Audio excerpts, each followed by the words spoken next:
Salut les investisseurs, dans cette vidéo on va regarder un dossier qui m'a été demandé dans le canal Telegram. Vous pouvez le rejoindre pour demander vos analyses via le lien en description de cette vidéo. Pensez à vous abonner à la chaîne pour ne pas rater les prochaines vidéos.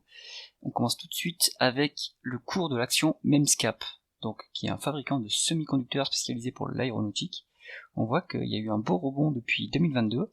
Qu'est-ce qui se passe au niveau du chiffre d'affaires? On voit qu'il y a une énorme croissance sur l'année 2023. Donc d'où ça vient? Est-ce que c'est des commandes exceptionnelles ou des commandes récurrentes? Est-ce qu'on peut s'attendre à ce niveau de croissance dans le futur? Donc ça se passe dans les rapports financiers qu'il faut analyser. On voit qu'aussi c'est une micro-cap, donc une nano-cap même, donc des variations de chiffre d'affaires comme ça fait beaucoup varier le cours.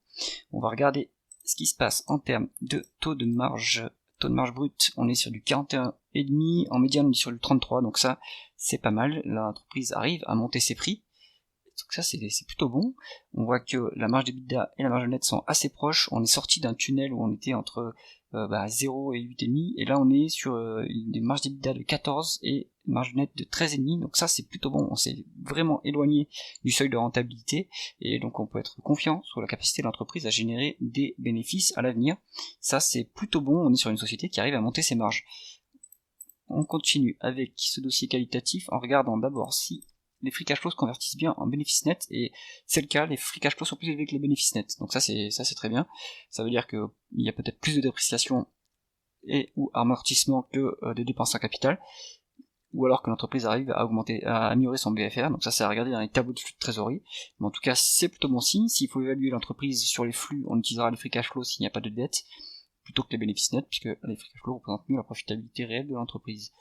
On regarde ce qui se passe en termes de rentabilité opérationnelle. On était sur une médiane de 0, donc pas de bénéfice opérationnel, et on est passé depuis 2022 avec un bénéfice opérationnel qui est positif, et voire assez élevé, à 9%. Donc on a fait un sommet à 12%, donc ça veut dire qu'on peut autofinancer de la croissance à ce niveau-là, ce qui est quand même plutôt bon. Maintenant il y a une forte croissance du chiffre d'affaires, donc peut-être que l'entreprise utilise de la dette pour booster sa croissance. On va regarder ça. On voit qu'il y a un tout petit peu de dette, il y a 1 million de dettes, donc quasiment rien, et c'est moins de la moitié des EBITDA.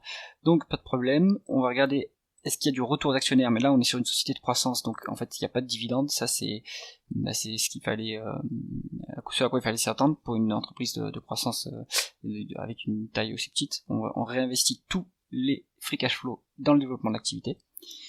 Est-ce que, en revanche, l'entreprise rachète ses actions? On voit qu'il y a un peu de dilution, faire attention à l'échelle qui est à droite, depuis 10 ans.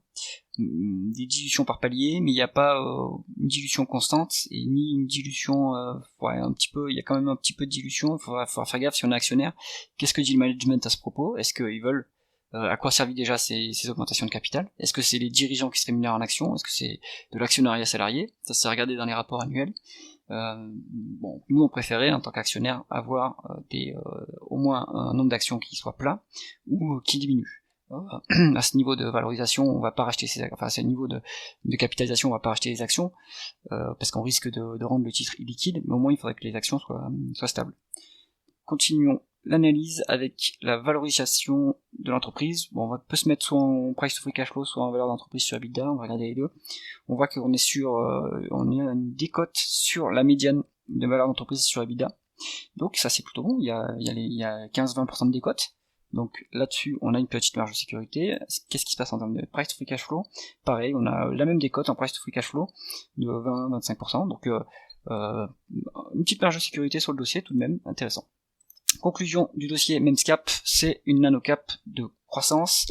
Il y a une rentabilité depuis quelques années, donc c'est intéressant. Il y a des free cash flow.